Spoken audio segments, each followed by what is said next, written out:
Today's guest has a master's in counseling, a clinical residency, and training in traditional and contemporary methods of transformation. She helps people get free of emotional eating so that they can lose the extra weight and keep it off. She has a TED talk and is the author of What's Really Eating You: Overcoming the Triggers of Comfort Eating. Welcome to the show, Renee. How are you doing? I'm doing well. Thanks for having me, Toby. Thank you so much. I'm super excited to have you here. I don't know if that's recognizable in my voice. Like, I'm so happy to be speaking with you because what you've gone through in life and what you are teaching everyone out there in the world is something that is very, very vital because a lot of people that I know of also are struggling with this and trying to get rid of those weights and trying to keep off the weights. And I'm so happy that you have been able to go through that experience already. Like, I would love to learn from your 40 years of dieting before you overcame emotional eating. Like, what was that experience like for you? It was difficult. I looked around when I was about 10 years old, and I was a red haired child, which at the time was not a thing. It's much more popular and accepted now. But I looked around at all my little friends, and they were thin and blonde or brunette, and I was a chunky redhead. And I thought, I just don't want to be that different to everybody else. So I went home and I asked my mother if we could do something about it. And she said, well, you're a bit young, but okay.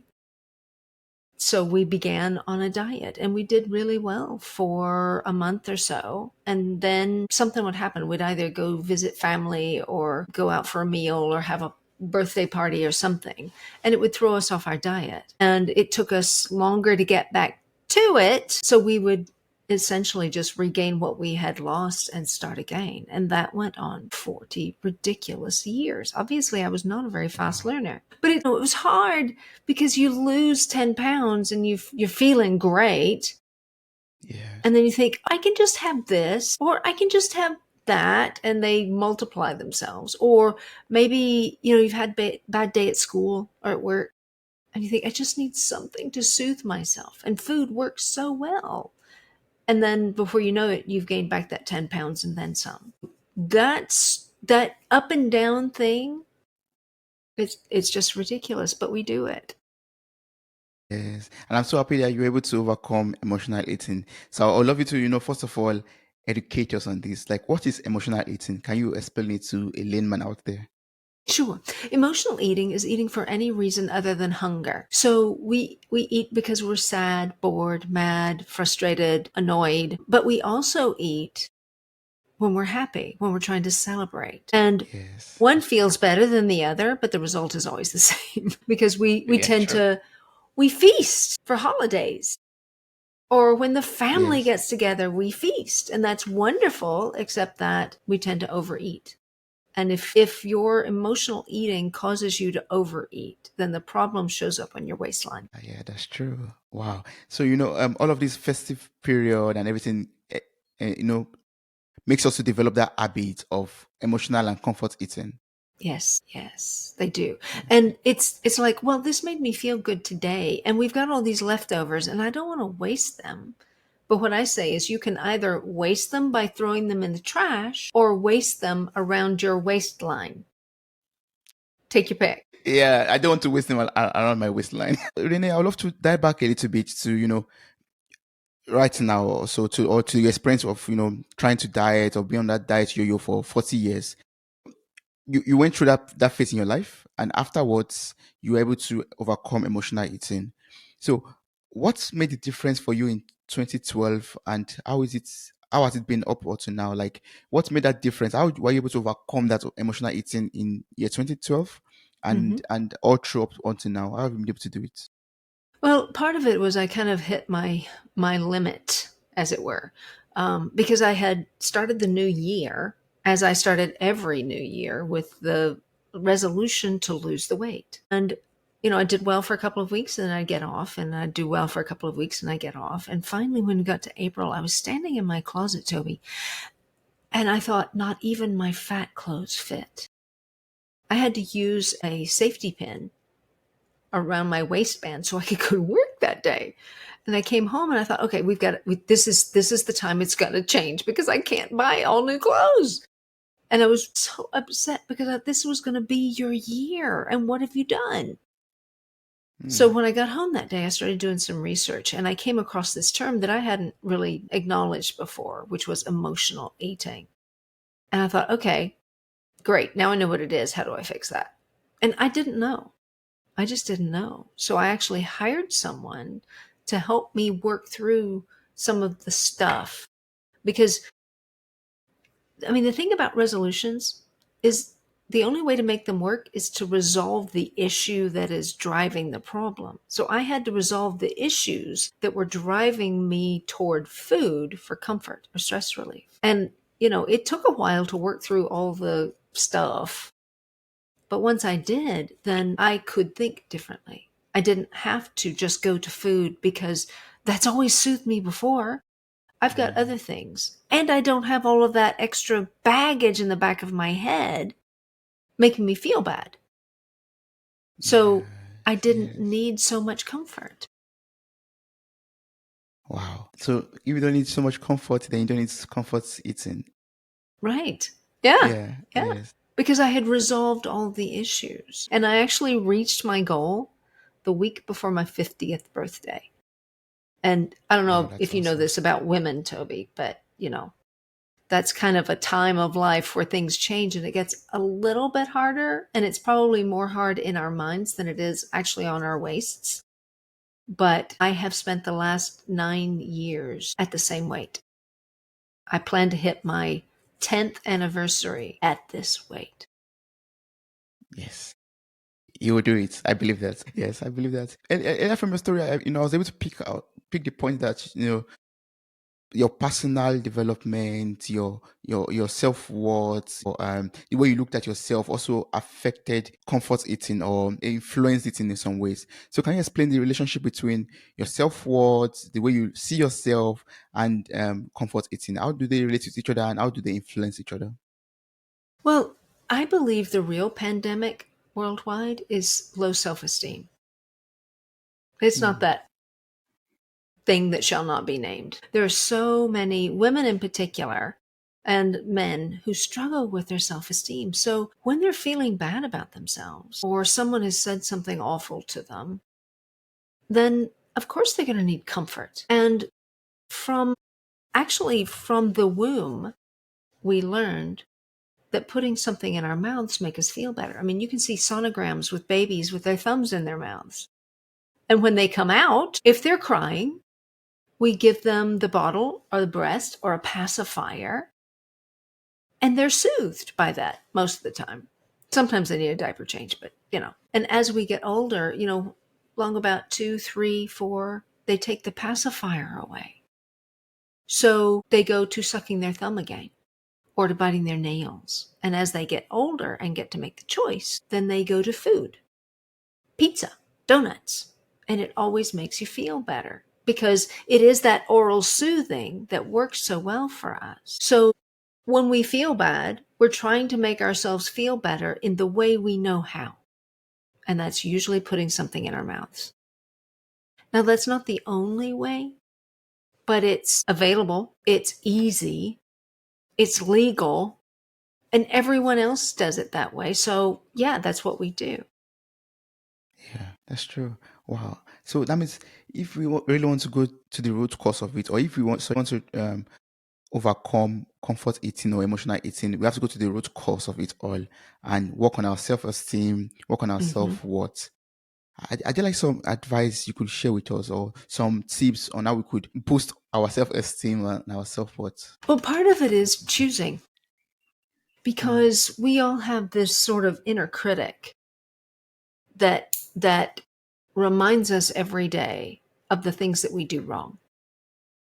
You wake up in the morning and you're thinking, wow, I should have done this yesterday, or I should have done that, or someone else tells you that you don't have the value you think you do, or the value you think you don't, more likely, because most people do struggle with feeling good about themselves. And, something that was taught to us as we were growing up, part of it was a way to keep us in line. Shame is a great tool for teaching a child how to do something or not to do something. Unfortunately, it has some pretty negative consequences later because we can't get rid of it until we choose to. So building your self-esteem, and I call it healing your heart, because that's what really needs to happen. We need to look at all of these things that we have believed for years and years and years and take them apart. I have a client later today. I mean, she's starting an entire summer of healing her heart. So we're going to talk through the things that she's struggling with. We're going to talk through the emotional triggers that she has, the addictions, emotional addictions, not necessarily physical addictions, but try to build that self-esteem so that she can then move forward in her life. I mean, I call my company Yeah. Pack Your Own Bag, because our Yes. baggage gets packed for us along the way, right? I remember many, many, many times growing up when someone would say to me, I'd rather be dead than red on the head. Well, I couldn't do anything about my hair color. And I thought, I must be dysfunctional if I have red hair. Oh my gosh. Well, that was some baggage I had to unpack because it was affecting me. It was affecting my self esteem. And we all have stuff like that, stuff that's not accurate, but we believed it. So the things your parents said to you, the things your teachers said to you, the things kids on the playground said, we have to unpack that so we can heal it. And once your heart gets healed, nothing's going to stop you. Ah, that's a good assurance of of a better life, I believe. I mean, once we can, once we have that courage to unpack all of those baggages, for example, then we're able to live a much more free life, a much more happier life, or something. Yeah, yes, And then yeah, you can pack and the stuff that's you actually want in your bag. Pack for the journey you actually yes, want to be on rather than the one you fell into. that's very true. That's very valid. Yeah, and that's one thing. That's one thing I love about your company too. Like you have this one-on-one coaching services for people. You have like coaching services for people, and you help them. Like you said, you're going to meet with a client very soon to help unpack those baggages also. That's awesome. And that yes, that also connects to your book. The title, or captivated me, or is captivating actually. Like, what's really eating you? And when I saw that, I was like, wow, yes, this is so deep. It's deeper than the words itself. Like, I might be eating, thinking, okay, I'm just eating just to numb some pains or whatever.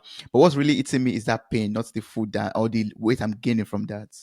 Right. Yeah. Yeah, Yeah. yeah, And that's always my first question. What's bothering you?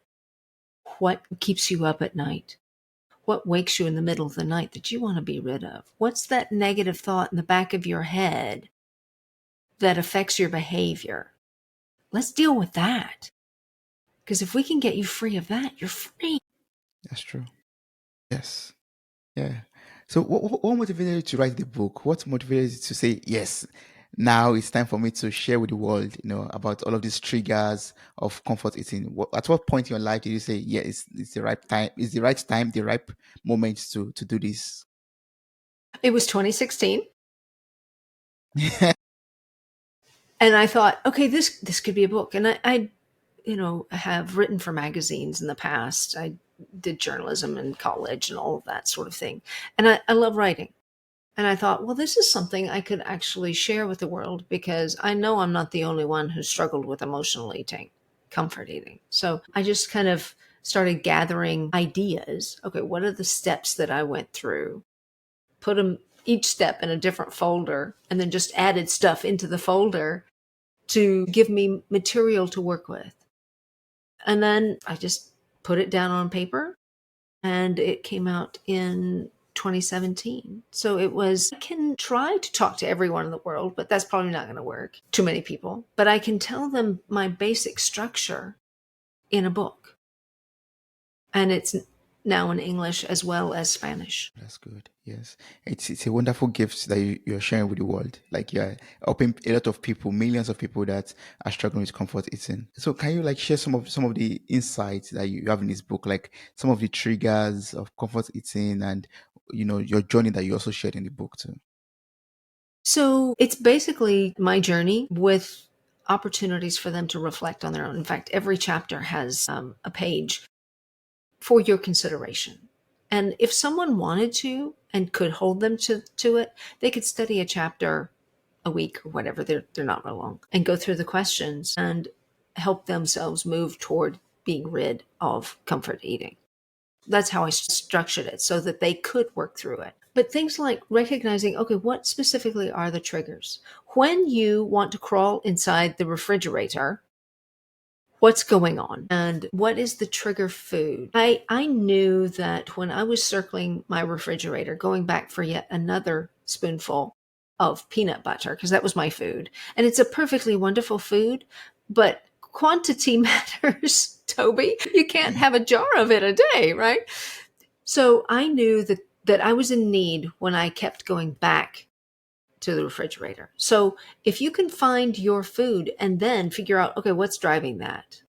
So do you have a particular food that you love that you know is the one that you use to soothe yourself? Yes, I do. I mean, I mean, chocolate bars, for example, helps me. It's not really food, but yes, I'll call it a snack or something. Or a lot of nuts also helps me to numb my pains or So stress or whatever. so it's important to find where that started. So do you remember the first time you had that? It must have Or been when I what's was the very, very earliest young. time you remember? Yeah. Very young. Any kind of Yeah, age? very young. I would say around that 10, 11 years of age. Yeah. I So think back then I used to get ice cream or chocolates just as like a gift or compensation for something. I don't know. Yeah. ice cream is a big one for men. It really is. It's uncanny how often ice cream comes up for men. So Mm. when you had that food and it made you feel better, what was going on? And that's the important thing, is figure out, okay, what's going on in that time? Who gave it to you? And what's the connection? Right? So for me, I was really close to my grandmother, and we shared a love for peanut butter. And somehow the two were combined. So I found when I was looking for more peanut butter, I was actually looking for the love and encouragement that my grandmother gave me. So I had to say, okay, she is not in that jar. And I need to find a Yeah. different way to feel that love and encouragement. And once you figure out, okay, what's driving this? What does it do for me? Now, how do I get that need met in another way? And what will work? Yes. So once you Yes. once you figure that out, then you can step back from the actual food, and it's not going to call your name as much as it did before. Yeah. That's true. But sometimes when we say, okay, I'm just going to remove the attachment, of that food item to that feeling, there's going to be a void created, in our hearts or in our lives. How do we, Mm. you know, effectively and properly and healthy in a proper way fill up that void? What can we use to fill up that void? Like you said, for example, peanut butter and your grandma, it's connected. Like you feel that comfort from her, encouragement from her, for example. So what did you use to replace that? Like how do you properly replace that in a very healthy way? So it's different for everyone, just like the food is different for everyone. And you think, okay, what would fill this space that would be healthy, that would be helpful, and wouldn't create a new addiction? Because that's the danger, is you can just create another addiction. So I started out phoning my husband and saying, okay, Ah, okay. I need some love and attention. And he would obviously give it to me, right?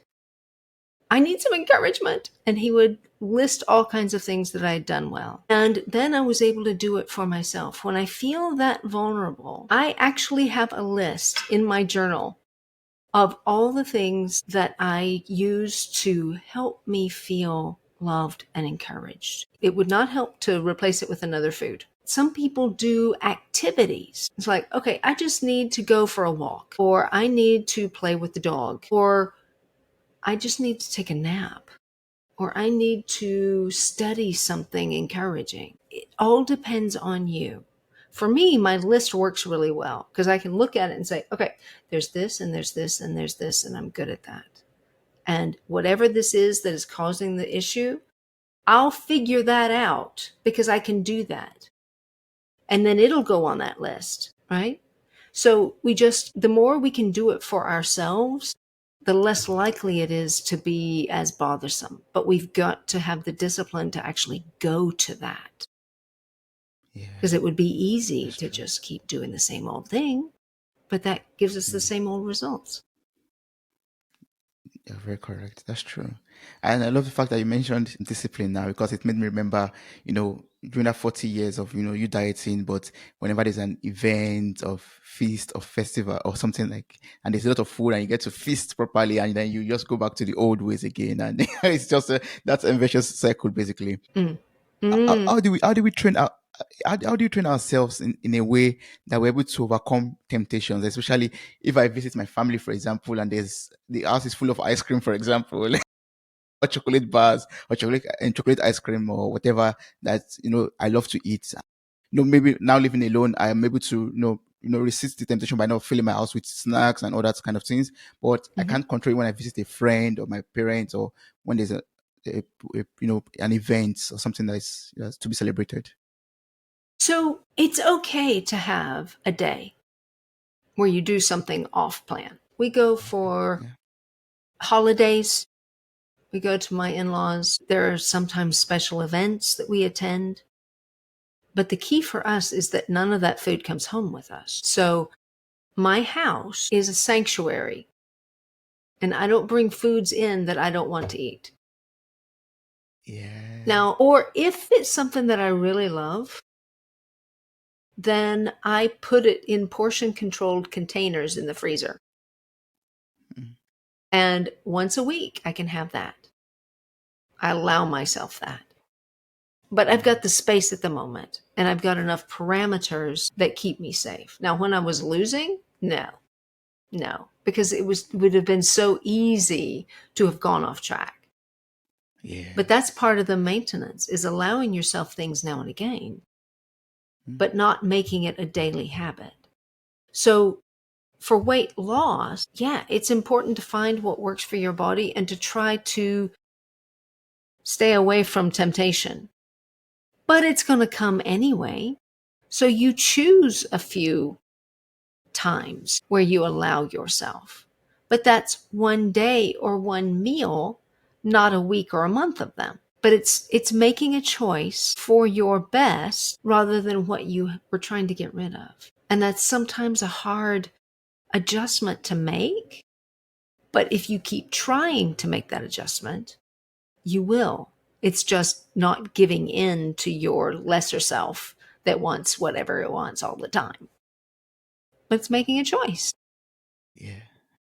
And Wow. maintenance And is is that the about same way? continuing to make good choices. That's true. Yeah. So every time or every day we have to be conscious about making good choices concerning what we're eating and concerning everything we are doing in life. Yeah. And Mm. here's the other thing. Some of my clients are like, well, I blew it at lunch and I thought, well, I may as well have whatever I want for dinner. I said, what would have happened if after you blew it at lunch, you went back to your plan at dinner? And they say, oh, well, that would have saved me some calories. I said, uh-huh. That's If you true. have to blow it at one meal, okay. But don't blow the whole day. Yes. I know. I was just laughing to that because sometimes I can relate to that totally. Like sometimes I'll make a decision for a week. For example, I'll say, okay, this week I'm going to do this, and then maybe the first hour of Monday I do something else. I was like, oh, maybe next week then. Let me just push through this week and do it anyhow I want to do it. Freestyle it. Yeah. Yeah.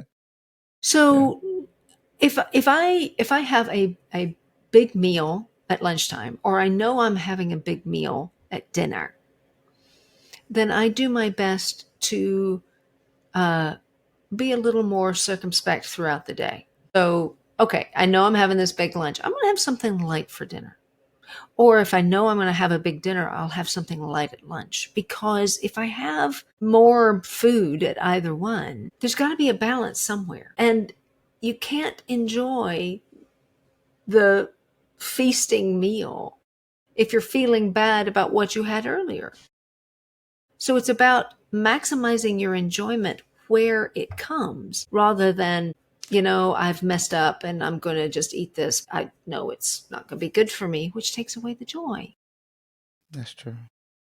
Yes. Well, but sometimes we have this overwhelming cravings, like, and earlier when you said you portion them, it's like, you put them into some smaller bags in the freezer, for example, where you could, portion them in a, very small quantity. Then I was thinking to myself, sometimes I could have some very, very crazy cravings, and I'll just open the Mhm. first portion, open the second portion, and open the third portion, and eat it. Renee, can you teach me how to, deal with these overwhelming cravings sometimes? Sure. So here's the way we deal with cravings. You are allowed whatever you want, but there's a caveat. If you're going to eat something that is going to blow your diet or nutrition plan, then make sure you put it on a plate or in a bowl. Sit down at your table, use a knife, fork, spoon, whatever the appropriate implement is. Use a placemat or tablecloth. Make it an event, even if it's just you. But sit down and enjoy every bite of that food because it's going to come back to you in one way or another, right? That's true. Yeah. So make sure you enjoy it. And that does two things. One is if you sit and actually enjoy your food, then you don't need as much. My grandmother made great pies, right? So we would eat one piece of pie so fast, we'd barely chew, right? And then we'd want another one because we hadn't really enjoyed it. Yes, So yes. That's true. sit down and enjoy the food so that you get all the pleasure out of it. Squeeze every bit of flavor out of every bite. And second, that's giving your craving, that's giving the food you're eating the same honor that you're actually giving the craving. If you eat it over the trash can or sink, you are not honoring that food. You're eating it and trying not to get caught. Well, that will diminish your pleasure. Yeah. Yeah? So sit Yeah, that's down, true. eat the food, enjoy every bite, make it worth Mm, it. mm. Do not hide it because that takes Yes. all the joy out of it. That's one thing I'm taking home with me from this episode. Any meal I'm eating, I should eat it with joy and enjoy it, and pay attention to all the flavor and everything that is coming out of the meal. Yes, yes. Because that's what Keep food it is quiet. for, right? It's the enjoyment of it. I mean, we need the nutrition and all of that, true. But so often we eat so fast or we eat without thinking about it. I mean, have you been like to a movie or sitting down in front of the TV and eating and suddenly the bag's empty? It's like, I didn't get to enjoy that. And I say, okay, if you're gonna eat mindlessly, have celery because you're gonna enjoy it just as much. Okay. Why? Does it taste better, Because you're or I not don't know? tasting it. You're mindlessly eating it. It gives you the crunch. There are very few calories in it. And Ah, yeah, you'll get okay. the chewing and the crunchy, but you won't get all the calories. Early calories. Oh, that's smart. That's very smart. That's very smart. Renee, we were able to talk about emotional eating, how we could overcome them. Then now I would just love you to advise us on, some diets, tricks, or strategies that we can make use of. Now that we know, yes, we can overcome our comfort eating and emotional eating. Like, what are some ways we could also lose that weight that we want to lose and keep it off forever? So, one of the most important things I think for humans now is to reduce the amount of refined sugar we eat. I saw something the other day, it was like ridiculous. The amount of sugar we eat in a week or a month is more than people used to eat in a year in the early 90s. Wow. Sugar Wow, has that's huge. infiltrated everything. Mm. If you look at ingredient lists, sugar is often a very prominent ingredient. And there's so many names for sugar. There are like 68 names for sugar where they can hide it.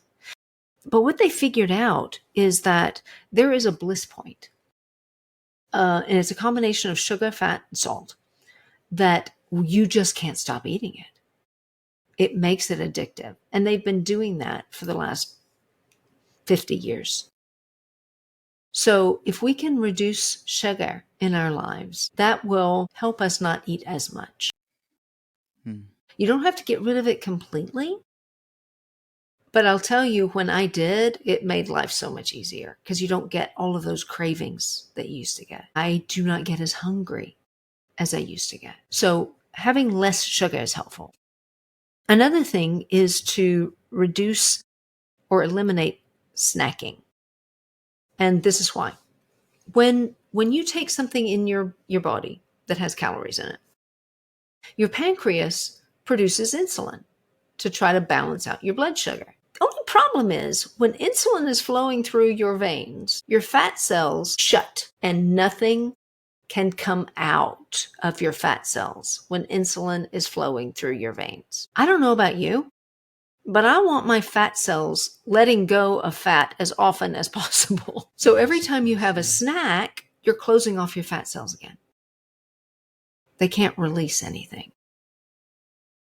but they can store, but they can't release. So to Yes, make weight loss go a little faster, just eat your 3 meals and leave off the snacks. That just helps your body rest in between. yeah. But then we bring in these cravings again. Like, what about if I am craving for a snack in between meals? What do I do then? Well, part of what I would suggest is you make sure you get enough food at the previous meal. Protein is a thing and it satisfies us more than the other parts. So if you get enough protein at each meal, you're less likely to be hungry. Somewhere along the way, we decided protein was not so important, but it is because it's the only macro we can't make. We can make fat, we can make carbohydrates, we can make sugars in our body, but we cannot make protein. So if we're running low on protein, the body has to get it from somewhere: muscle tissue, bone. We need those things. We don't need those to go away. So if you make sure you get enough protein at each meal, you will be less hungry. And if you kind of try to push that snack off just a little bit and see if you can have it with your next meal instead, that works. That way we're able to push the snack until we don't have it at all throughout the day. Right. Right. Yeah. Just Yes. and it may take some time. You may need to push it back 30 minutes or 10 minutes or work it toward your next meal or pull it back toward lunch. But finding a way to reduce the number of times you eat between meals is really important. If you want to lose weight, Yes. if you don't care about losing weight, or if you're not diabetic, it's probably okay. But those are important pieces to the puzzle. Yeah. Wow. Thanks so much for sharing that. There's a lot of people, like before we started recording, I was saying that, this is very, very relevant because there are a lot of people that say, oh, I'm trying my best to lose this weight. I'm not eating as much as I'm supposed to eat, but still I'm gaining more weight. Like, how would you advise someone who is out there who is struggling with weight loss and is doing everything possible? Yeah. Yeah. See, I lost my weight on a low fat, low calorie diet. The problem was I was tired, hungry, and cranky all the time, but I was determined that I was going to live my way through this. Yeah. And 2 years later, I was still struggling to maintain the weight and I was still tired, hungry, and cranky all the time. And I thought, there's got to be something better. So, one of the things that I do with my clients is I put them through this metabolic typing test. And it's just a computer thing, easy, weird questions, but easy. And I followed the nutrition plan that they gave me, looking at it thinking, I don't see how that's going to work, but okay. And I lost 2 pounds that week when I was already at my goal weight, right? So, one of the things I believe is we have to find what works for our body, not your cousins or your best friends, because we're all different. I mean, if you think about it, when a doctor gives you medication, he dials it in for your chemistry. He makes a choice. There are a lot of medications for everything. Which one will work with your chemistry? If they can use our irises and our fingerprints to identify us specifically, then we're all very different. So it's important to find the diet that works for you. If you're tired or hungry or cranky, that's a good sign that your diet's not working for you. It's not the right one for you. So try various things so you can know what does work for your body. Believe me, after that week, my husband was so excited because I wasn't cranky. He said, whatever That's it is you're doing now, this is what we're doing. It's like, okay. And then it became easy, right? It became easy. And if I stay on that, if I continue to eat in that particular fashion, then I stay satisfied. And when you're not going to extra food because you are emotional, trying to shut that voice up, or you're not hungry, it saves you a lot of calories. true. That's very true. Yeah, that's very valid advice. Yeah. Wow. I mean, Renee, I've learned so much from you already. Like, I would just love you to share more about your services. Like, I know you have a lot of clients who come to you for one-on-one coach and coaching services and group coaching also. Like, can you tell the listeners out there how to reach you and more about your services too? Okay. Yes, I do groups as well as one on one. I love one on one. That's my favorite. But they can contact me through my website, which is packyourownbag.com. I'm also on Facebook and Instagram and YouTube and all of that. Yes, I'm going to place all of this link in the show notes of this episode. I encourage everyone to at least visit the website and go through the different, blog stories that are on the website and get across to Renee too for one-on-one service and coaching services or group coaching services also. And the book is available on Amazon. The details also on the website. Everyone who is interested can also click on the link there or just copy the link and just order the book, read it at your own leisure time, and become a much more better person in terms of your feeding and your personal development. So it helps a lot for that. Yeah. Thank you so much, Yeah. Renee. Thank you. This was awesome. Thank you very much.